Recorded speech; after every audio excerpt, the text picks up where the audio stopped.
आज के इस बावकार और रूह परवर इजलास दस्तार बंदी के सदर आले कद्र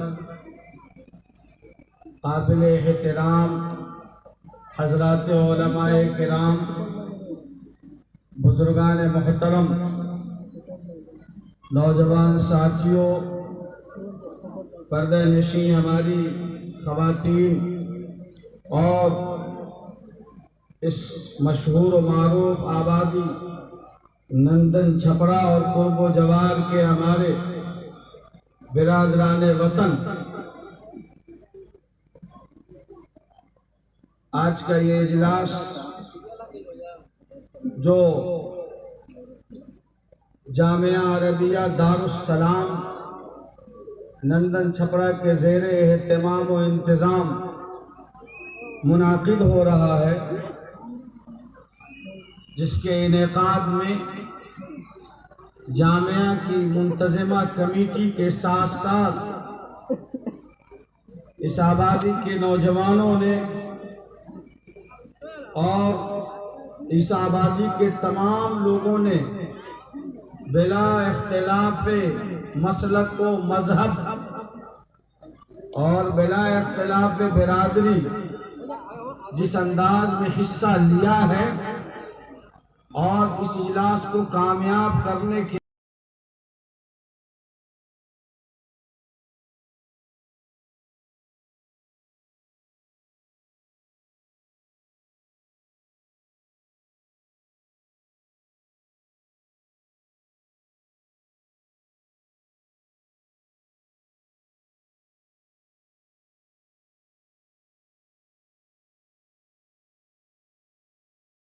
और उनके आने का खैर मकदम और उनका नमन करते हैं इस इजलास की तरफ से और जामिया अरबिया दारुस्सलाम की तरफ से।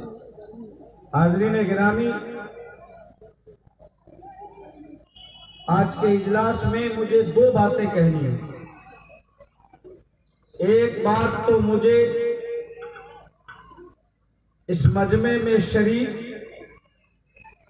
तमाम नौजवानों और तमाम भाइयों से कहनी है। और दूसरी बात जो मुझे अर्ज करनी है वो मैं अपने जिम्मेदारों से और अपने गार्जियन हजरात से अर्ज करूंगा इंशाअल्लाह। और मेरा वक्त भी महदूद है और ये इजलास भी महदूद है, सो आप इत्मीनान से तशरीफ रखें। यह आपका इजलास है। माशाअल्लाह जिस सुकून के साथ आप सब हैं, वाक़ईतन आपका सुकून और आपकी ये मोहब्बत और आपकी ये इनायत अंदाज़ा हो रहा है कि आप सब बहुत ही क़ल्बी लगाव रखते हैं इदारे से, और आप सबों में जो इत्तेहाद और मोहब्बत है आप सब उसकी बोलती हुई तस्वीर है। अल्लाह कबूल फरमाए। हमने जो आयत करीमा तिलावत की है उसमें अल्लाह रब्बुल इज्जत ने जो हम सब का खालिक है, हम सब का मालिक है और पूरी कायनात का जो पालनहार है, पूरे संसार का जो सृजनहार है, उसने ये कहा है कि ऐ लोगों, हमने तुम सबको पैदा किया है एक मर्द और एक औरत से। इसमें खास बात यह है कि पवित्र कुरान में और मुकद्दस किताब में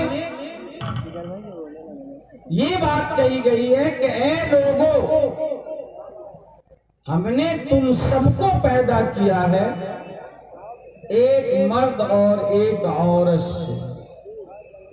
ये नहीं कहा कि ऐ मुसलमानों, ऐ अरब वालों, हमने तुमको पैदा किया एक मर्द से और एक औरत से। ये नहीं कहा कि ऐ फला कम्युनिटी के लोगों और ऐ फला कबीला वालों और ऐ फला जिला वालों और ऐ फला सूबे वालों, हमने तुम सबको पैदा किया एक मर्द और एक औरत से।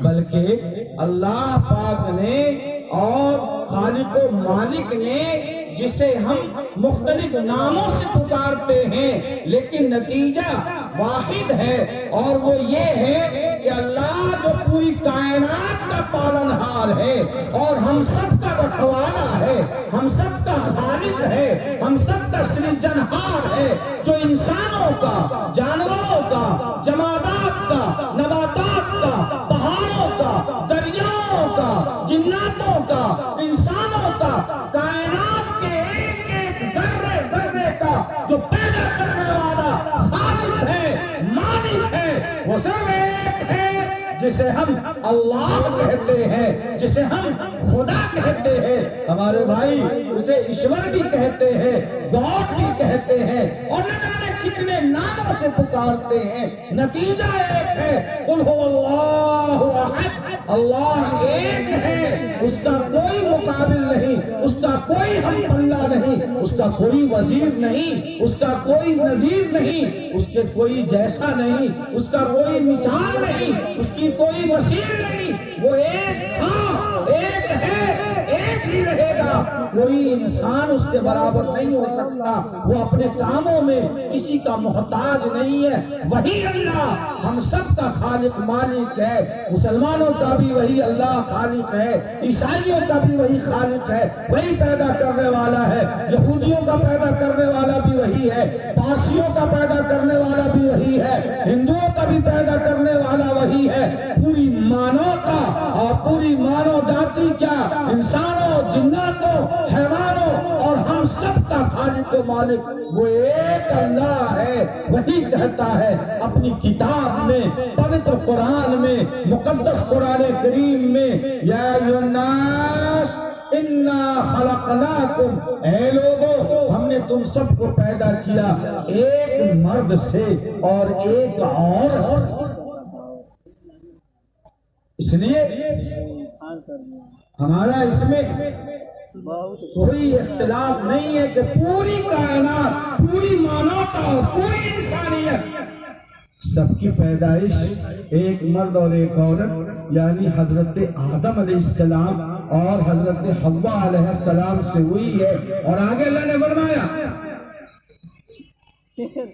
वजअलनाकुम शुऊबन व क़बाइल, और हमने तुम्हारे अंदर खानदान और शाखें और कबीले बनाए ताकि तुम पहचान सको, ताकि तुम एक दूसरे को जान सको, ताकि तुम शनाख्त कर सको ये खानदान, ये इलाका, ये रंग, ये नस्ल, ये सरहदें, ये सीमाएं, जबान, लैंग्वेज, ये सब के सब आइडेंटिटी और शनाख्त और पहचानने और तारुफ और इंट्रोडक्शन का जरिया है। अल्लाह के नजदीक पवित्र वो है, अल्लाह के नजदीक काबिल एहतराम वो है, अल्लाह के नजदीक सम्मानित वो है, अल्लाह के नजदीक मुअस्सस वो है, अल्लाह के नजदीक सबसे बड़ा मकाम उसका है जो अल्लाह से डरता है और अल्लाह से डर कर अल्लाह की यानी पैदा करने वाली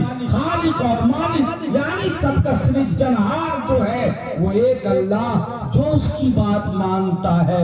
अल्लाह के नजदीक मकाम, मर्तबा और इज्जत उसी के लिए है, वरना किसी का कोई खानदान हो, दौलत, मनसब, कुर्सी, खानदान, इसका कोई एतबार अल्लाह के नजदीक नहीं है। यही वजह है कि हम कहते हैं कि हमारे यहाँ कोई बिरादरी, कोई धर्म, कोई बात, कोई छोटा 10 मिनट करो मतलब ये वो करो रिकॉर्डिंग, वॉइस रिकॉर्डिंग करो। हमारे यहाँ ये जो तमाशे, ये शेख, ये सैयद, ये अंसारी, ये मंसूरी, ये राय और ये कुरैशी और ये फलाना और ये फलाना, हमारे में 30 इस्लाम में 30 मिनट इस्लामी अहकाम में, इस्लामिक लॉ में और इस्लामिक रूल के हिसाब से इसकी कोई अहमियत नहीं है।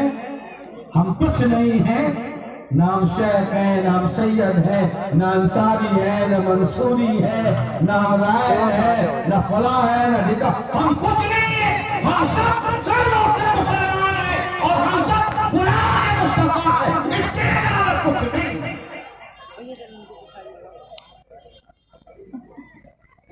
हमारी मस्जिदें भी है, हमारा किबला भी है, हमारा काबा भी है, हमारी किताब भी है, हमारा अल्लाह भी है, हमारा रसूल भी है, हमारी सारी तहजीबें सब एक हैं, हम एक हैं।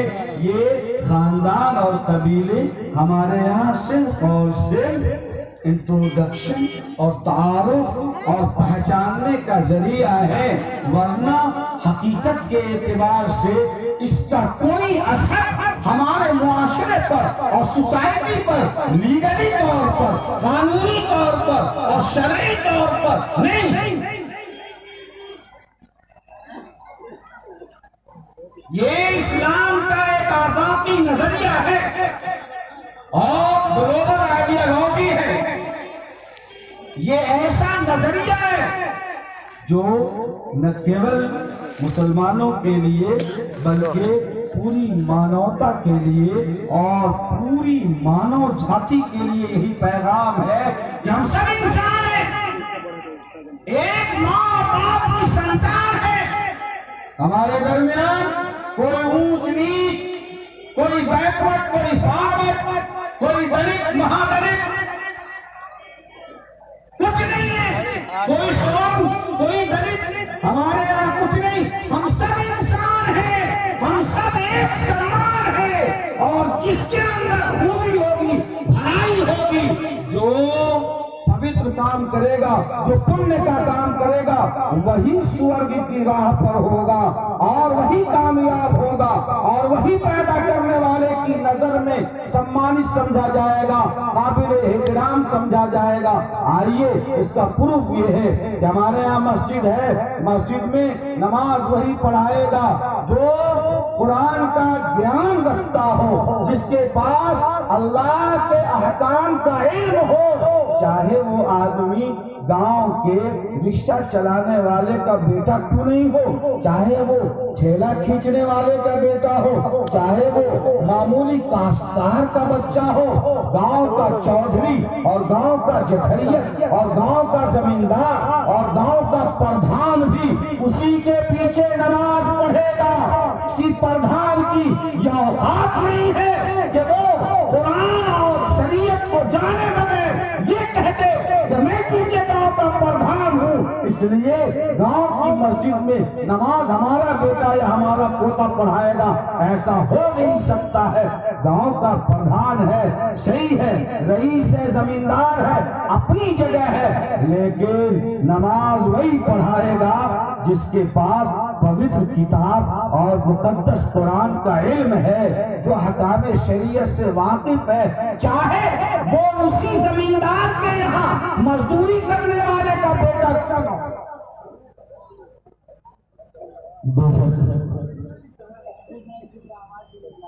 फटा हाल आदमी, कपड़े फटे हुए, गंदे मैले कुचेले, और वो अपने साहिब के बगल में नमाज में सफ में लगकर खड़ा है और अपने साहब के बगल में रमजान में 20 रकअत तरावी पढ़ रहा है। साहब ने खूब खुशबू लगा रखी है, उस मजदूर को इतना भी मुयस्सर नहीं है कि वो चमेली का तेल भी लगा सके, वो तो ऐसे ही है, फटा हाथ है, लेकिन किसी का मजाक नहीं है। तो उस मुसलमान को ये कहे कि साहब के बगल से, हाजी साहब के बगल से, प्रधान जी के बगल से तुम दाएं अब बाएं हो जाओ, इसलिए कि ऐसा कहना हमारी शरीयत में और मुसलमानों की तहजीब और संस्कृति में और इस्लामिक रिवायात में पाप है, और ऐसा कहने वाला पापी समझा जाएगा, ऐसा कहने वाला अल्लाह के दरबार का मुजरिम होगा।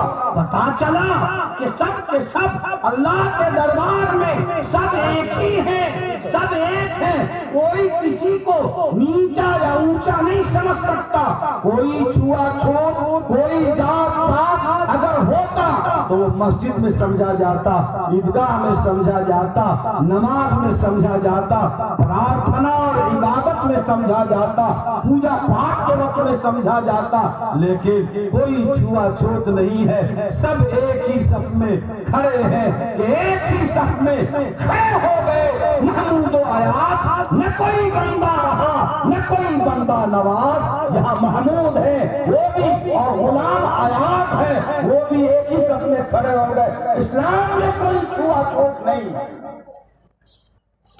और आज हम इस मंच के माध्यम से, इस स्टेज के हवाले से ये पैगाम देना चाहते हैं कि मैं मुसलमानों के यहाँ ही नहीं, हम तो यहाँ तक कह रहे हैं कि ये जो हमारी किताब है जिसे हम कहते हैं कुरान करीम, हजरत मौलाना रहमतुल्लाह साहब दामत बरकातहुम ने अभी कुरान करीम की फजीलत पर और हुफ्फाज़ किराम की आजमत पर जो गुफ्तगू बयान फरमाई है, हमने कभी नहीं कहा कि कुरान पर केवल हमारा अधिकार है, हमने तो ये कहा कि कुरान पर हमारा भी अधिकार है, कुरान पर आपका भी अधिकार है। हमने कब कहा भाई कुरान पर, पवित्र कुरान पर जितना अधिकार मियाँ जी का है, जितना अधिकार इमाम साहब का, हाफिज साहब का है, जितना अधिकार हाजी साहब का है, उतना ही अधिकार शर्मा जी का भी है, उतना ही अधिकार दीपक भाई का भी है, उतना ही अधिकार पाठक जी का भी है, उतना ही अधिकार हमारे यादव जी का भी है, पासवान जी का भी है, आपका भी है। अरे आप तो आपका इंसान का, जिन्नात का भी अधिकार उतना ही है। आप आओ, देखो, पढ़ो, अध्ययन करो, स्टडी करो, आप पढ़ो तो सही। हमने कब कहा कि वो हमारी किताब है? नहीं कहा, न कहा है न कहते हैं न कहेंगे, बल्कि आज इस मंच के माध्यम से हम ये बात कहना चाहते हैं, जहां तक हमारी आवाज आ रही हो, अपने तमाम भाइयों से, आप हमारे भाई हैं, आप हमारे भाई हैं, इंसानियत का रिश्ता है, मानवता का रिश्ता है। भैया प्रार्थना करो, अगर आपको सूट करता है आप अपने ढंग से करो, हम तो अल्लाह के सामने सर झुकाते हैं और हमारा ये पैगाम है, कुल अल्लाहु अहद, अल्लाह एक है, वही सबका सृजनहार है, उसी ने सृष्टि को रचा है और वही खालिक कायनात है। हम ये कहते हैं उसका कोई शरीक नहीं, हम किसी पर फोर्स नहीं करते, हम किसी पर दबाव नहीं डालते, हम किसी पर प्रेशर नहीं डालते, हम जबर नहीं करते, हम जबरदस्ती नहीं करते। हमारा मानना है कि जबरदस्ती करके धर्म परिवर्तन कराना केवल न सिर्फ ये के अपराध है, बल्कि इस्लामिक रूह से ये नाजायज भी है और हराम भी है। ला इक्राह फिद्दीन, क़द तबय्यन रुश्द मिनल ग़य। दीन इस्लाम में कोई जोर जबरदस्ती नहीं है, कोई जबर नहीं है। तलवार से इस्लाम फैला होता तो इस मुल्क हिंदुस्तान में आज मुसलमानों से ज्यादा हमारे भाई बिरादरान वतन की तादाद न होती और मुसलमान यहाँ माइनॉरिटीज में, अकलियत में और अल्पसंख्यक में नहीं होते। पता नहीं चला कि इस्लाम तलवार से फैलाना दुरुस्त नहीं है, अपराध है। हाँ, अगर आप समझते हो कि इस्लाम तलवार से फैला है तो फैला तो जरूर है, लेकिन लोहे की तलवार से नहीं, अखलाक की तलवार से फैला है। क्या तलवार से फैला है, किरदार की तलवार से फैला है, कर्तव्य की तलवार से फैला है, अपने अच्छे अखलाक की वजह से। अरे मैं क्यों नहीं, जब इस मुल्क हिंदुस्तान में आज भी अगर सचिन तेंदुलकर जैसे बड़े खिलाड़ी डबल शतक लगाते हैं तो हमारे बच्चे, इस मुल्क के लोग उसको भगवान का दर्जा देते हैं। और जब कोई एक्टर अच्छी एक्टिंग करता है तो लोग उस हीरो को, उस एक्टर को कहते हैं कि ये तो भगवान की तरह है, भगवान का रूप लिए हुए हैं, ये हमारे भगवान है, फूल माला चढ़ाते हैं। हमारा मानना है कि मुल्क हिंदुस्तान में जो लोग आए उन्होंने अपना ऐसा अखलाक, अपना ऐसा व्यवहार, अपना ऐसा किरदार पेश किया कि हिंदुस्तान के रहने वाले सीधे साधे सच्चे लोगों ने, बड़े साफ दिल हमारे सनातन धर्म के भाइयों ने, हमारे हिंदू भाइयों ने न केवल उनको अपना भाई समझा, न उनको अपना हमदर्द समझा, बल्कि उनको ये समझा कि ये आम इंसान नहीं है, ये तो भगवान की तरफ से हमारे लिए वरदान है। और उन्होंने उनका नमन किया और बहुत अच्छा, माशाअल्लाह। तो मेरे भाइयों, मैं ये बात ज़बानी नहीं कहता, मैंने कुरान करीम की आयत करीमा अश्लोक पढ़ी है और मैं आगे बढ़ के कहता हूँ कि अल्लाह ने ये कहा है अपनी मुकद्दस किताब में फरमाया, या अय्युहल्लज़ीना आमनू ला तसुब्बुल्लज़ीना यदऊना मिन दूनिल्लाह फयसुब्बुल्लाह अदवा। कि ईमान वालों, तुम्हारे ऊपर लाजिम है, कंपलसरी है, तुम्हारे लिए अनिवार्य है कि तुम न सिर्फ ये कि अपने धर्म गुरुओं और अपने धर्म स्थलों का इज्जत और एहतराम करो, बल्कि तुम्हारे लिए लाजिम और कंपलसरी है कि दुनिया में जितने धर्म, जितने मजहब और जितने धार्मिक स्थल और जितने धर्म गुरु हैं, सबों का एहतराम करो, सबों का सम्मान करो और सबों का इज्जत करो। ऐसा न हो कि तुम किसी को बुरा भला कहो, किसी की बेइज्जती करो। अल्लाह ने फरमाया अपने पवित्र किताब में, ऐ ईमान वालों, गालियां मत दो, बुरा भला मत कहो उन लोगों को जो अल्लाह के अलावा किसी और को अपना खुदा और अपना माबूद और अपना गॉड मानते हैं। इसलिए कि अगर तुम उनको बुरा भला कहोगे तो वो भी तुम्हारे खुदा को बुरा भला कहेंगे। इसलिए तुम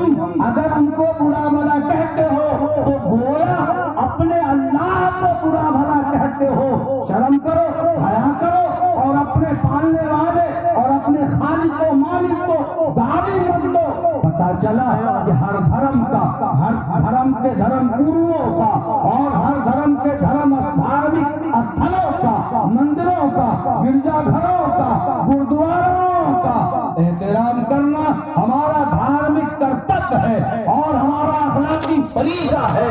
हम न सिर्फ के धर्म गुरुओं का एहतराम करने का संदेश देते हैं अपने नौजवानों को, बल्कि ये कहते हैं कि ये हमारा इस्लामी फरीज़ा है और हमारे प्रोफेट मोहम्मद सल्लल्लाहु अलैहि वसल्लम ने हमको यही संदेश दिया है और मार्केट में हमारा यही व्यवहार होना चाहिए। मेरे भाइयों और नौजवान दोस्तों, हमने ये भी नहीं कहा कि प्रोफेट मोहम्मद सल्लल्लाहु अलैहि वसल्लम जो इस्लाम के अंतिम दूत और अंतिम अवतार हैं, लास्ट मैसेंजर ऑफ इस्लाम, ये केवल इंसानों के लिए नहीं बल्कि ऑल यूनिवर्स, पूरी कायनात के लिए नबी और रहमत बनाकर भेजे गए। वमा अरसलनाका इल्ला रहमतल लिल आलमीन, ए नबी हमने आपको पूरी कायनात के लिए नबी रहमत बनाकर भेजा है। मोहम्मद सल्लल्लाहु अलैहि वसल्लम पर जितना हक मुसलमानों का है उतना ही हक मुल्क में रहने वाले एक इंसानों का है, उतना ही हक पूरी दुनिया के इंसानों का है, उतना ही हक इंसानों का भी और जिन्नातों का भी हक है। इसलिए कि अल्लाह ने अपनी किताब में ये कहा है कि ऐ नबी हमने आपको पूरी कायनात के लिए रहमत बनाकर भेजा है। किताब में ये नहीं कहा कि ऐ नबी हमने आपको अरब वालों के लिए रहमत बनाया, हिंदुस्तान वालों के लिए रहमत बनाया, अमेरिका वालों के लिए रहमत बनाया, हमने इंग्लैंड और कनाडा वालों के लिए रहमत बनाया। अल्लाह ने फरमाया कि ऐ नबी हमने आपको पूरी कायनात के लिए रहमत बनाया है। आप तो इंसानों के लिए भी रहमत है, जिन्नातों के लिए भी रहमत है, दरख्तों के लिए भी रहमत है, पत्थरों के लिए भी रहमत है, समंदरों, नदियों, नालों के लिए भी रहमत है, चरिंदों, परिंदों के लिए भी रहमत है, जानवरों के लिए भी रहमत है, जमादात, नबातात, हर एक के लिए रहमत बनाकर भेजे गए। तभी तो प्रोफेट मोहम्मद सल्लल्लाहु अलैहि वसल्लम ने फरमाया कि लोगों अगर तुम जारी दरिया और ये आपके यहाँ जो नदी जारी है, जो नहर जारी है, पानी रफ्तार में है, अगर वहाँ भी मुँह हाथ धो, अगर वहाँ भी वजू करो, जो वजू इबादत के लिए कर रहे हो, नमाज पढ़ने के लिए कर रहे हो, फरमाया मोहम्मद रसूलुल्लाह सल्लल्लाहु अलैहि वसल्लम ने कि नदी में बैठकर, किनारे बैठकर वजू करते हो, फिर भी फजूल खर्ची मत करो, पानी बिला वजह घंटों बैठकर हाथ मुंह पर न बहाओ, ला तुसरिफिल मा वलौ कुंता अला नहरिन जारिन, फजूल खर्ची मत करो, पानी बिला वजह इस्तेमाल मत करो, अगरचे तुम बहने वाली नदी के किनारे बैठ के वजू कर रहे हो। दुनिया आज वाटर सेविंग की बात करती है, दुनिया आज पानी के बचाने की बात करती है। आओ देखो 1444 साल पहले प्रोफेट मोहम्मद सल्लल्लाहु अलैहि वसल्लम ने क्या पैगाम दिया है। आप सल्लल्लाहु अलैहि वसल्लम ने फरमाया कि जिस किसी आदमी ने मन गरस शजरन, जिसने कोई एक पौधा लगा दिया ताकि कोई इंसान, कोई जानवर उस साए में बैठेगा, गोया उसने स्वर्ग में अपने लिए एक पौधा लगाया है। ये बात फरमाया प्रोफेट मोहम्मद सल्लल्लाहु अलैहि वसल्लम ने। आज हरियाली की बात की जाती है, ये बात तो 1444 साल पहले प्रोफेट मोहम्मद सल्लल्लाहु अलैहि वसल्लम ने फरमा दिया। दुनिया आज सर्व शिक्षा अभियान की बात करती है। गवर्नमेंट आज ये कहती है कि एजुकेशन हर आदमी का, हर इंसान का, चाहे वो नर हो या नारी हो, मर्द हो या औरत हो, उसका बुनियादी लाजमी हक है।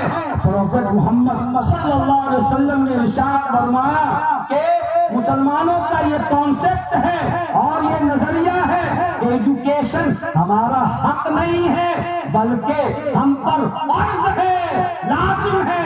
हक का मतलब ये है कि कोई आदमी अपनी मर्जी से अपना हक छोड़ भी सकता है, कोई मुकदमा नहीं होगा, कोई एलिगेशन नहीं लगाएगा, कोई डिमांड नहीं करेगा, हमारी मर्जी है। लेकिन फर्ज होने का मतलब ये है कि अपनी मर्जी से उसको छोड़ भी नहीं सकता है। अल्लाह के यहाँ उसको जवाब देना होगा। जैसे नमाज पढ़ना फर्ज है, रोजा रखना फर्ज है।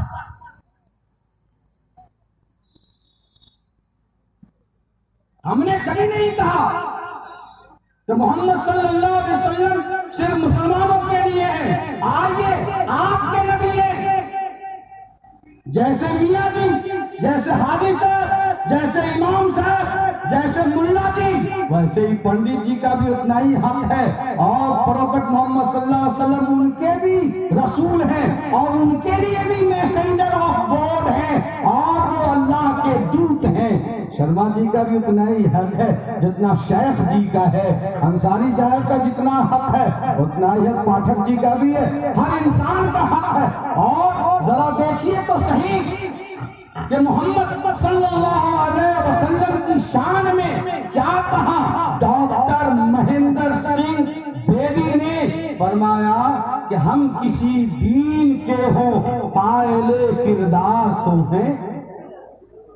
हम किसी दीन से हो, हम किसी दीन से हो पायले किरदार तो हैं।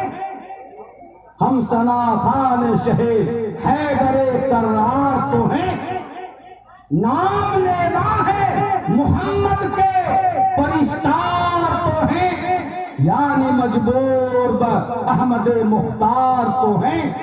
इश्क हो जाए किसी से, इश्क हो जाए किसी से, कोई चारा तो नहीं, सिर्फ मुस्लिम का मोहम्मद पे इजारा। इश्क हो जाए किसी से, कोई चारा तो नहीं, सिर्फ मुस्लिम का मोहम्मद पे इजारा तो नहीं। ये बात हमारे हजरत मौलाना रफीकुल मन्नान साहब ने नहीं कही है। ये बात हमारे मौलाना इब्राहिम साहब ने नहीं कही। ये बात जामिया के नायब मोहतमिम ने नहीं कही। ये बात मुफ्ती शहीद साहब ने नहीं कही। ये बात डॉक्टर महेंद्र सिंह बेदी ने कही है। और जनाब कृष्ण बिहारी ने फरमाया, प्रोफेट मोहम्मद सल्लल्लाहु अलैहि वसल्लम की शान में कहा, आपके पवित्रता की कसम खाते हुए, और उन्होंने ये कहा कि तेरी मेराज के तू लौहो कलम तक पहुंचा, तेरी मेराज के तू लौहो कलम तक पहुंचा, मेरी मेराज के मैं तेरे कदम तक पहुंचा।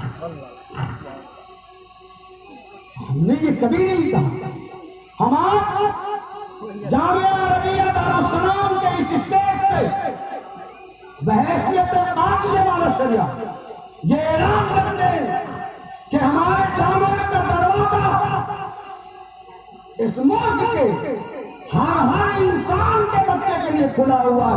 आप आइए तो सही, आप पढ़िए तो सही, आप देखिए तो सही। आप दूर दूर क्यों भागे हुए हैं? अरे मदरसे का दरवाजा वहां है, आप नहर पर बैठकर गप्पे मार रहे हैं। आप प्लीज आइए, हम वेलकम करने को तैयार है। आप अगर मोहब्बत से आएंगे, ये हमारे उलमा, ये हमारे धर्म गुरु, ये उलमा और हुब्बार, ये आपके कदमों में रुमाल बिछाने को तैयार हैं। आप आइए। हमने ये नहीं कहा कि आप बाय फोर्स कुरान पढ़ो, कभी नहीं कहा। आपकी मर्जी, आप पढ़िए, आपका हक है, हम फोर्स नहीं कर सकते। लेकिन अपनी आंखों से देखिए तो सही कि ये मौलाना लोग आखिर बच्चों को पढ़ाते क्या है? लेकिन ऐसे बदनज़मी होता है। ये मदरसे में खिलाते कहाँ से है? ये मदरसे में लाते कहाँ से है? Lodging free, fooding free, education free, tuition free, ये कहाँ से ला रहे हैं? ये इनकी तो अपनी औकात नहीं है और ये कहाँ से लाखों लाख लाएंगे? ये कब पता चलेगा? प्लीज तशरीफ लाइए, पधारे। हम दिल बिछाए खड़े हैं आपके समक्ष। हुजूर आया जाए, पधारा जाए। देखिए, विराजिए हमारे यहाँ। देखिए मतबख कहाँ से चल रहा है। लोग कहाँ से ला रहे हैं, कैसे बच्चों को पढ़ा रहे हैं और कौन सी शिक्षा दे रहे हैं। अरे हम तो सिर्फ आसमान से ऊपर और जमीन से नीचे की बात करते हैं ना, हमें बीच वाली बात करने का मौका करो। आप आइए, देखिए, धर्म ठीक हो जाएगा और नफरतों का जहर बांटने वाले जो जहर बांट रहे हैं, सारा जहर 1 मिनट में काफूर हो जाएगा। प्लीज आप आइए तो सही, हमारे दरवाजे आपके लिए खुले हुए हैं। हमारी मस्जिदें, हमने कब कहा कि आप आके हमारी तरह नमाज पढ़ो, लेकिन मस्जिद हमारा घर नहीं है, ये अल्लाह का घर है, ये तो ऊपर वाले का घर है। आप चाहे ऊपर वाले को अल्लाह कहें, खुदा कहें, भगवान कहें, ईश्वर कहें, ओम कहें, गॉड कहें, ये आप पर डिपेंड करता है। हम फोर्स नहीं करेंगे आपको कि आप क्या कहिए। जिस नाम से भी पुकारिए, सारे पवित्र नाम उसी के लिए है। प्लीज आप हमारी मस्जिदों में आइए, नमाज पढ़िए न पढ़िए, लेकिन हमारे इमाम क्या कहते हैं जुमा की तकरीर में, हमारे मुल्ला, हमारे मौलाना अपनी तकरीर में क्या बयान देते हैं, क्या वक्तव्य देते हैं, कम से कम उनको सुनकर समझ में तो आएगा कि ये मानवता का शिक्षा दे रहे हैं या ये फिरका परस्ती या सांप्रदायिकता की बातें कर रहे हैं। ये इंसान को पक्का सच्चा इंसान बनाने की बात करते हैं, ये अच्छा इंसान बनाने की बात करते हैं, ऐसा इंसान जिसके सामने धर्म से बढ़कर इंसानियत भी हो, ऐसा इंसान जो सिर्फ नमाज को, रोजे को, हज को और ज़कात को ही केवल इबादत न समझे, बल्कि वो इंसानियत की खिदमत करने को भी अपने लिए उसी तरह से इबादत और पूजा समझे जैसे नमाज को वो इबादत समझता है। यही शिक्षा है प्रोफेट मोहम्मद सल्लल्लाहु अलैहि वसल्लम की मदरसे में इसी बात का ज्ञान प्राप्त कराया जाता है और इसी चीज की शिक्षा और तालीम दी जाती है। फरमाया प्रोफेट मोहम्मद सल्लल्लाहु अलैहि वसल्लम ने खैरुन नास मन यनफउन नास, कि सबसे बेहतर इंसान वो है जो लोगों को फायदा पहुंचाए। ये नहीं कहा, गौर कीजिएगा, ये नहीं कहा कि सबसे अच्छा इंसान वो है जो मुसलमानों को फायदा पहुंचाए। सबसे अच्छा इंसान वो है जो नंदन छपरा के फला और फला लोगों को फायदा पहुंचाए। सबसे अच्छा इंसान वो है जो मक्का वालों को फायदा पहुंचाए, मदीना वालों को फायदा पहुंचाए। बल्कि प्रोफेट मोहम्मद सल्लल्लाहु अलैहि वसल्लम का ये संदेश है, उन्होंने फरमाया कि सबसे अच्छा इंसान वो है जो आम इंसानों की भलाई का काम करे, वो सबसे अच्छा इंसान है। उदाहरण ये है कि प्रोफेट मोहम्मद सल्लल्लाहु अलैहि वसल्लम जब मक्का मुकर्रमा से हिजरत करके मदीना मुनव्वरा तशरीफ लाए और मक्का वालों ने आपको निकाल दिया था, मजबूर कर दिया था, कोई गलती नहीं थी, आप तो सब में सच्चे, सब में पक्के थे। सारे अरब के लोग आपको सच्चा, पक्का, अमीन और सादिक कहता था। आप सच्चे हैं, आप अमानतदार हैं। अरब के तमाम चौधरियों को, जिम्मेदारों को जब बुलाया और सबों के सामने आप सल्लल्लाहु अलैहि वसल्लम ने सबसे पहले अपनी जात पेश की और फरमाया, कहे लोगों, मेरे बारे में तुम्हारा क्या ख्याल है, क्या कहते हो? तो सब लोगों ने बैक आवाज ये कहा था कि आप तो सादिक हैं, आप अमीन हैं, हमने आप में बाल के बराबर भी कोई कमी और कोई ऐब नहीं देखा। फरमाया कि अगर मैं कोई बात कहूं तो तुम सब मान लोगे? सब लोगों ने कहा कि बिल्कुल मानेंगे, लब्बैक कहेंगे। प्रोफेट मोहम्मद सल्लल्लाहु अलैहि वसल्लम ने ये पैगाम दिया था, या अय्युहन्नास क़ूलू ला इलाहा इल्लल्लाह तुफ़्लिहू, ऐ लोगों कह दो अल्लाह एक है, हजारों खुदाओं के झमेले से निकलकर एक अल्लाह को मान लो कि ये एक सजदा है जिसे तू गिरा समझता है, हजार सजदों से देता है आदमी को नजात, आओ एक अल्लाह को मान लो। तो जिन लोगों ने कहा था कि पूरी जवानी और पूरा बचपन हमारी आंखों के सामने है, हमने आप में कोई ऐब नहीं देखा, इन्हीं लोगों ने कहा। सबसे पहले खानदान का आदमी उठा, खानदान का आदमी अबू लहब ने झटक के कहा तब्बल लका लिहाजा जमाअतना, तबाह हो जाए, बर्बाद हो जाए, इसीलिए मुझे बुलाया था। खालिक कायनात को जला रहा और फरमाया, हज़रत जिब्रील को भेजा और कहा कि कहो उस बदतमीज अबू लहब से तब्बत यदा अबू लहब, मेरा हबीब ज़ाहिर नहीं होगा, मैं अबू लहब तू तबाह हो जा, तेरी दौलत तबाह हो जा, तेरी बीवी तबाह हो जा, तेरा खानदान तबाह हो जा। और फरमाया कि तबाही का ये मुहर क़यामत तक आने वाले तमाम मुसलमान तिलावत करते रहेंगे। तब्बत यदा अबी लहब व तब्ब मा अग़ना अन्हु मालुहु व मा कसब।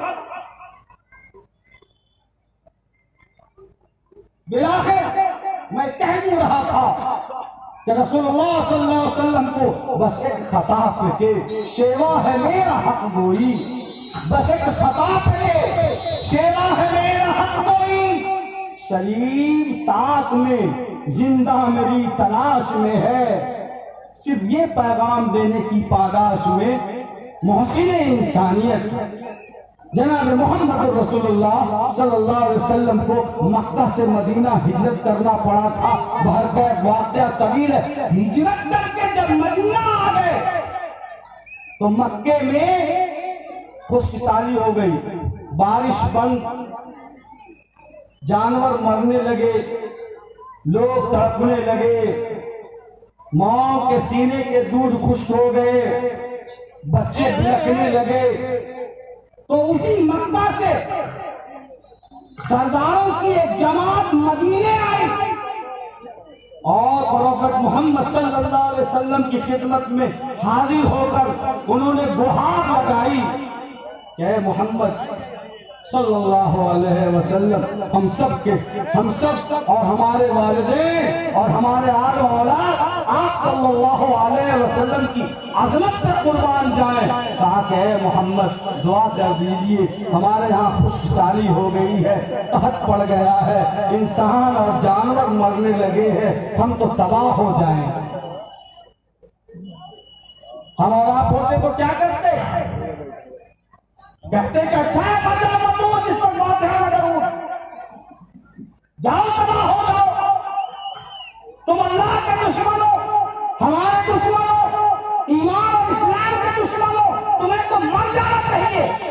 लेकिन कुर्बान जाइए जनाब मोहम्मद रसूलुल्लाह सल्लल्लाहु अलैहि वसल्लम पर आपने न सिर्फ ये कि उनके लिए कोई ऐसा शब्द नहीं कहा और उनके लिए बद्दुआ नहीं की, बल्कि आप बहुत दुखी हुए, आपका जी रंज हुआ, आप सदमा में पड़ गए और आप सल्लल्लाहु अलैहि वसल्लम ने मक्का के उन दुश्मनों के लिए जिन्होंने आपको अपने वतन से निकलने पर मजबूर किया था, आपने रहमत की दुआ फरमाई और अल्लाह से दुआ की, हे मेरे रब वो तुम्हारे बंदे हैं, तेरी मखलूक है मौला, आखिर बच्चों का क्या कसूर है, औरतों और बूढ़ों का क्या कसूर है, जानवरों का क्या कसूर है, हे अल्लाह मक्के वाले पर रहमत की बारिश बरसा दे। मक्के में बारिश हुई, प्रोफेट मोहम्मद सल्लल्लाहु अलैहि वसल्लम ने अपने दुश्मनों के लिए दुआए रहमत की और न सिर्फ ये कि दुआ की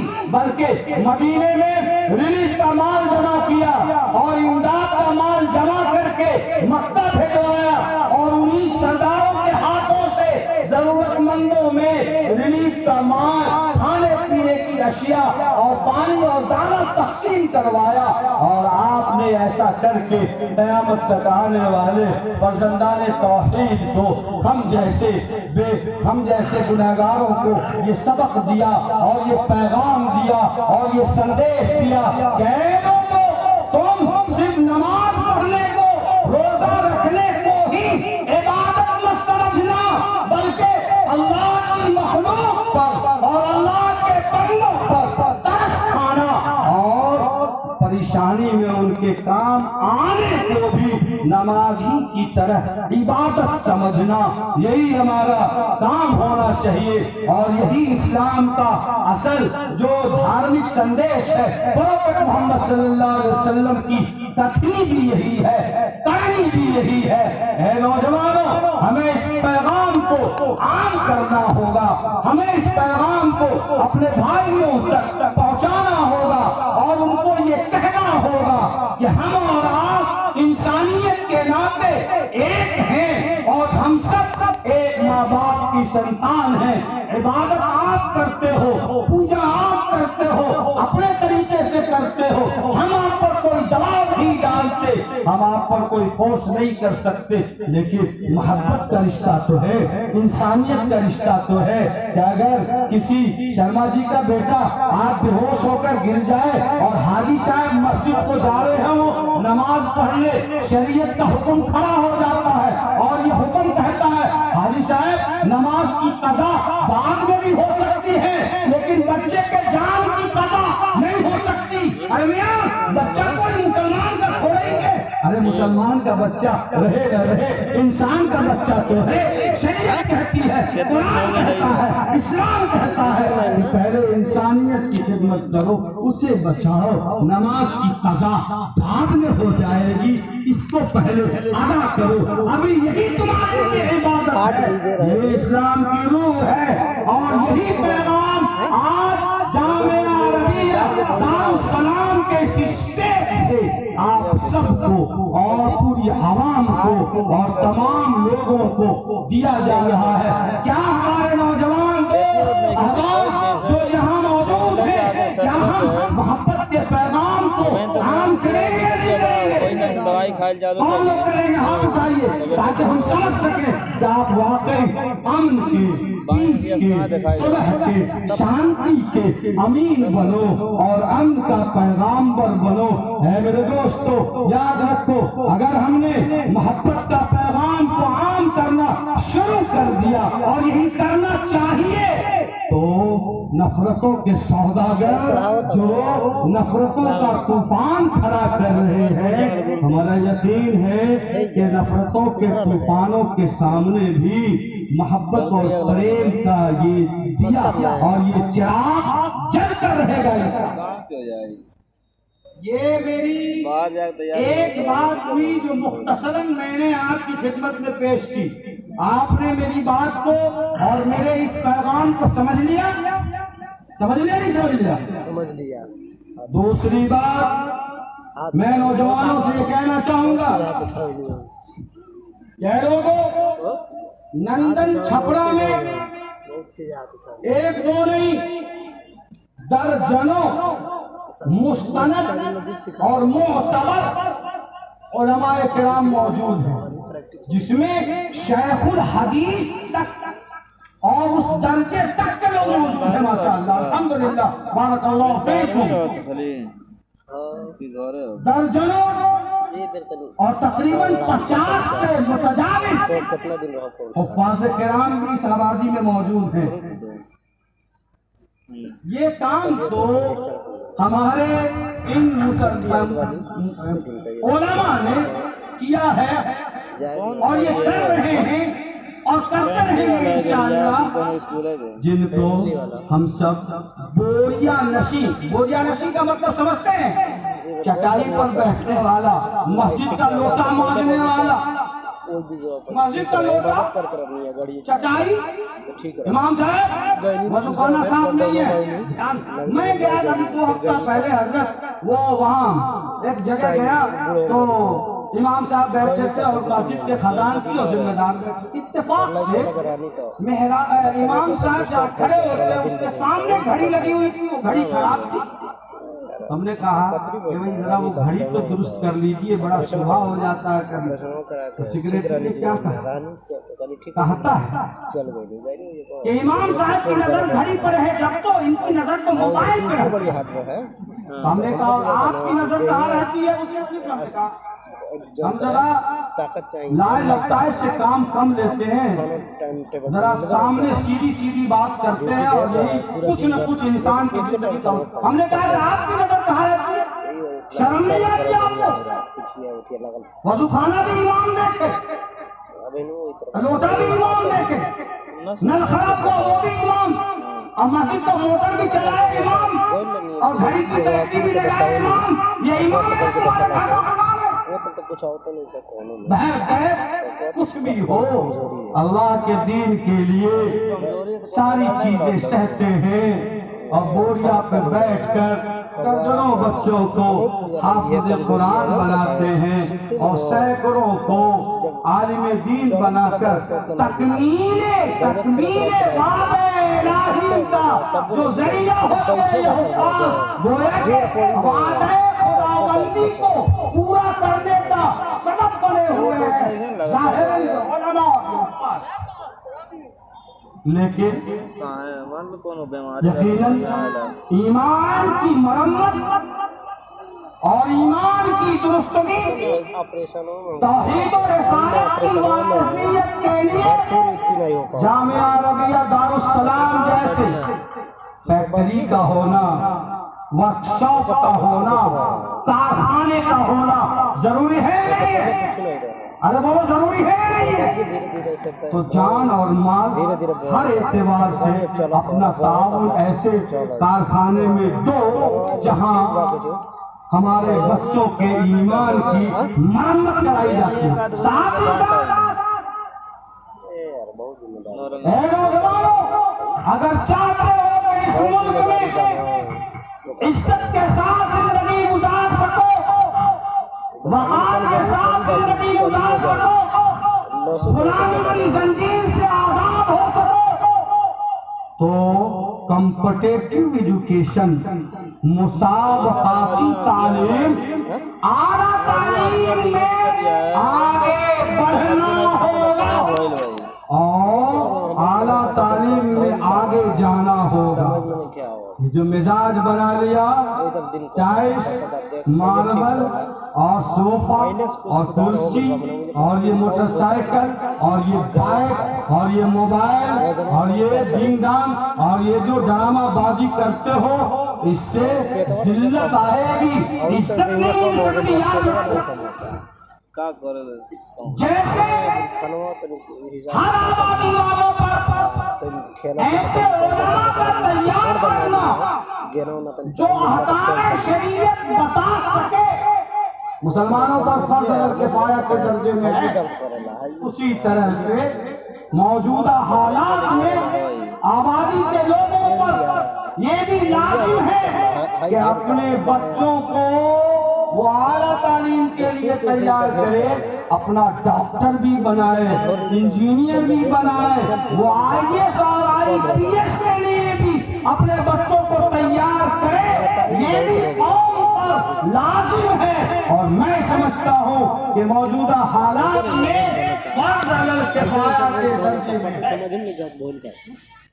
आप नोट कर सकते हैं मेरे हवाले से मैं जो कुछ कह रहा हूँ, ये मेरी राय है। कम बदकिस्मती हमारी, दुकान का बजट, मकान का बजट, शादी का बजट, सारी चीजों का बजट है। इस मजमे में कोई आदमी जो खड़ा होकर कहे कि 2023 में हमने एजुकेशन के लिए ये बजट बनाया है कि हम अपने बच्चे की तालीम पर इतना खर्च करेंगे, कितने लोग हैं जो खड़े होकर कह सकते हैं? वो ईमानदारी के साथ कि इस साल हम अपने बच्चे की एजुकेशन पर, आला तालीम पर, कॉम्पिटिटिव एजुकेशन पर हम इतना खर्च करेंगे। है कोई आदमी? बोलो क्या है? नहीं है। कितना कोई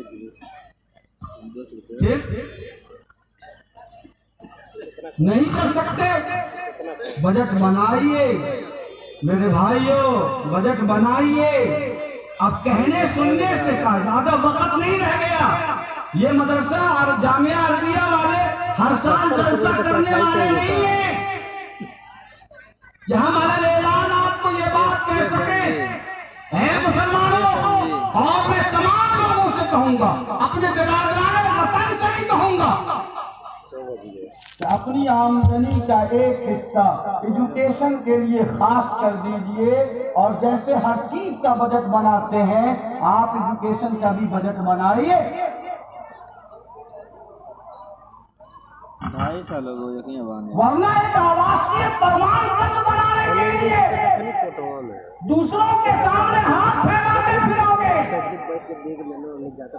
और एयरपोर्ट पर अपना बोर्डिंग कार्ड निकालने के लिए कितना दूसरों के पीछे खुशामद करते फिरोगे।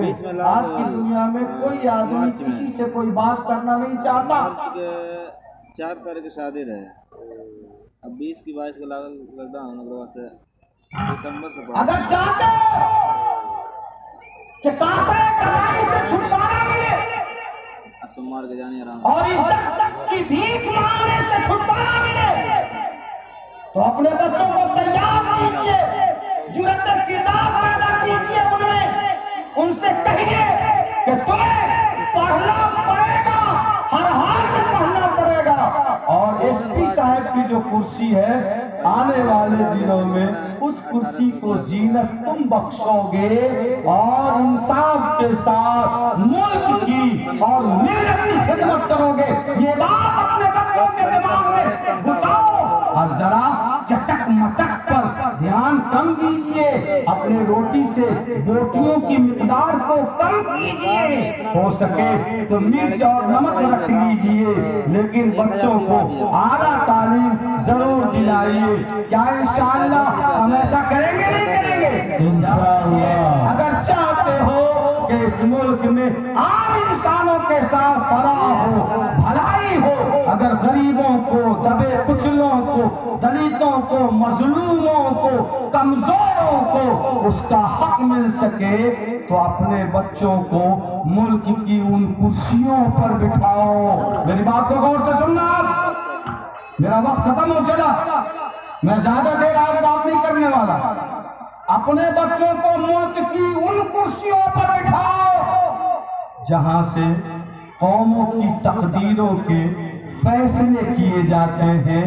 यकीनन जब क्वालिटी होगी और जब आप में टैलेंट होगा, जब सलाहियत होगी, तो मुल्क का हर आदमी आपके सम्मान में खड़ा होगा।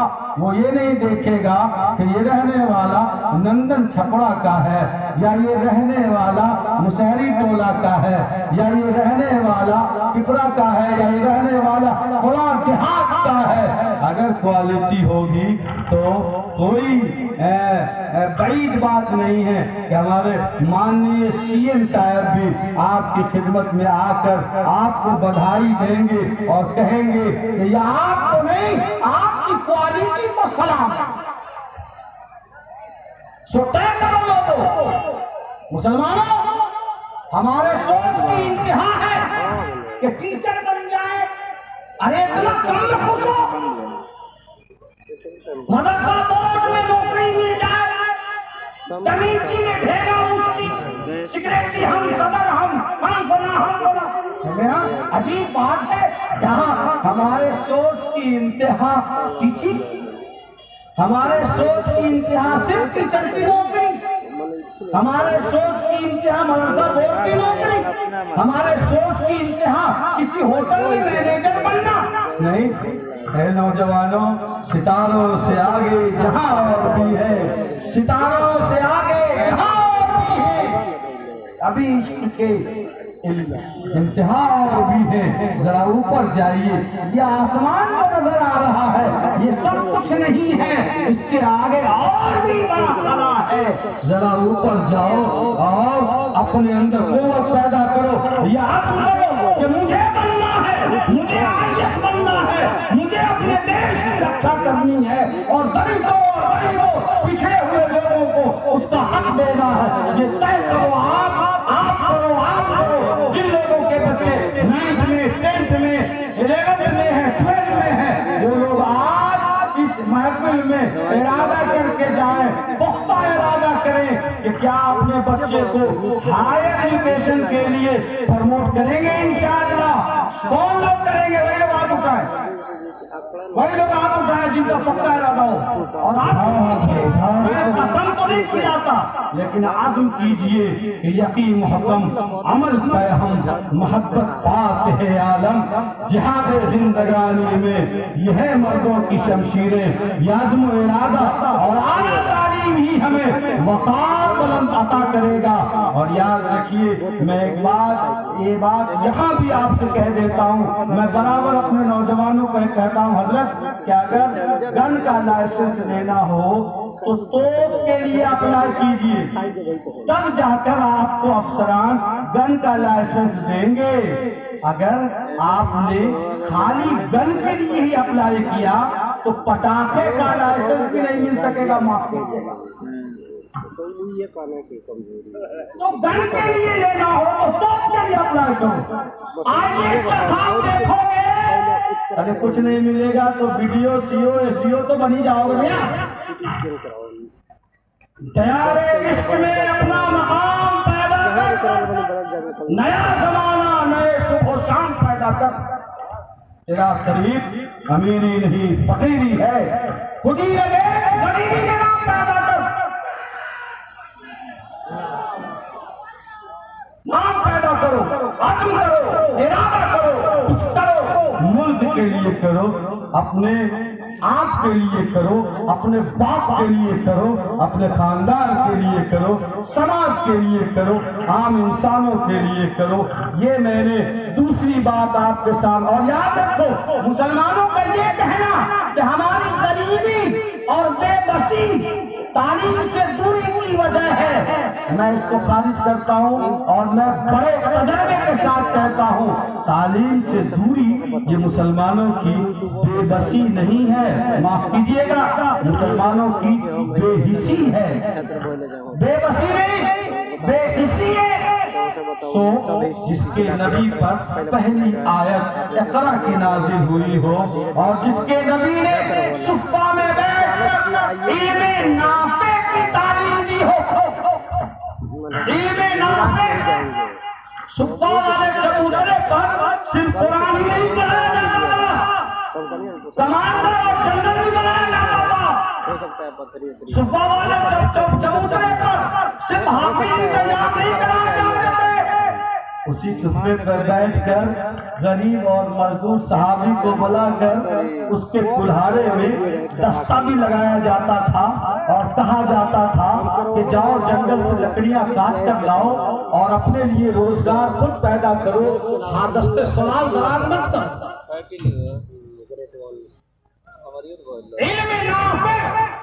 हर वो जिसकी कौम को जरूरत हो, मुल्क को जरूरत हो, वतन को जरूरत हो, इस्लाम ने ऐसी तालीम की वकालत की है, हिमायत की है। सो हमारे यहाँ तालीम की तक़सीम उलूम दीनिया और उलूम असरिया वाली तक़सीम नहीं है। हमारे यहाँ दो ही इल्म है, इल्म नाफ़े और इल्म गैर नाफ़े। ऐसा इल्म जो नफा बख्श हो, हमारे हुजूर ने उसकी दुआ की है, और ऐसा इल्म जो गैर नफा बख्श हो, हुजूर ने उससे पनाह चाहिए है। अब इंजीनियरिंग हमारे लिए नफा बख्श है तो हमको देना है, मेडिकल नफा बख्श है तो लेना है। अगर IAS बनना, समाज के लिए साइंटिस्ट बनना नफा बख्श है, इल्मे नाफ़े है, तो वो शरीयत से विपरीत नहीं है, इस्लाम से विपरीत नहीं है, बल्कि इस्लाम की चीज है। हम उसको आगे बढ़ाएं और अपने बच्चों के लिए ऐसी राह हमवार करेंगे इंशाअल्लाह। और नंदन छपरा वालों 10 साल का टारगेट मैं देता हूँ हजरत मोहतमिम साहब, आप ईमानदारी के साथ 10 साल, 2023 है, 2033 को आप लोग, हम रहे ना रहे याद रखिएगा, 10 साल का टारगेट बनाओ कि 10 साल में हमें अपने इस गांव में कम से कम 1 दर्जन डॉक्टर, MBBS, MS तैयार करना है, और कम से कम 1 दर्जन नहीं तो आधा दर्जन IAS हमको तैयार करना है, चाहे जौन सा काम करना पड़े। अरे मियां, नमक रोटी खाना पड़े आओ, लेकिन अपने बच्चों को पढ़ाओ। और ये हमारे बच्चे जो गला में ब्लूटूथ वाला लटकाए रहते हैं ना, शर्म करो, अपने बच्चे के गले में वो ब्लूटूथ के बजाय अगर मेडिकल वाला आला डाल देते तो कितना हसीन लगता है। सुभान अल्लाह। ये ब्लूटूथ डाले हुए बच्चों के गलों में, शर्म करो। बेशक आप ब्लूटूथ भी डालिए, लेकिन आपके गले में मेडिकल वाला डॉक्टरेट का आला भी डलना चाहिए, ताकि दिखे कि ये कौम का मेहमान है, सच्चा हमदर्द है। और मुसलमान डॉक्टर होने का मतलब ये है कि वो ये नहीं देखेगा कि रात में यकीन है, वो ये देखेगा कि 12 बजे रात में भी अगर बगल में कोई मजदूर है और उसका बच्चा बीमार हो गया, दस्तक दिया, तो ये नहीं बोलेगा कि क्लिनिक पर आना और कंपाउंडर को नंबर लिखाना। वो ये कहेगा कि इंसान का बच्चा है, चलो मैं चलता हूँ। वो अपना प्रोटोकॉल नहीं देखेगा, वो इंसान की जान बचाने को तरजीह देगा। हमें ऐसे डॉक्टर की जरूरत है, और ऐसा डॉक्टर वही बन सकता है जो गुलाम मुस्तफा होगा। याद तो इंशाअल्लाह करेंगे। अल्लाह ताला हम लोगों को समझ अता फरमाए, और अल्लाह ताला हम लोगों को तौफीक अता फरमाए। मेरा वक्त खत्म ही नहीं बल्कि ज्यादा हुआ है, मैं माफी चाहता हूँ, लेकिन मुझे अफसोस रहेगा कि मैंने सिर्फ 2 ही पैगाम दिया है, और हमारी बहनें बड़ी तादाद में यहाँ जमा हैं, उनके लिए मैं गुजारिश करूँगा बाद में आने वाले हजरात हैं जरूर इशारा फरमाएंगे, जो खवातीन के लिए काम की चीज बने और समाजी जिंदगी में उनके अमल के लिए वो बेहतरीन तोहफा साबित हो। खुदा तुझे किसी तूफान से आस ना कर दे कि तेरे बहर के मौजों में इस्तिराब नहीं, तुझे किताब से मुमकिन नहीं फराग के तू, तुझे किताब से मुमकिन नहीं फराग के तू किताब हाँ है मगर साहबे किताब नहीं। वाखिर दावाना अनिल हम्दुलिल्लाहि रब्बिल आलमीन। शुक्रन।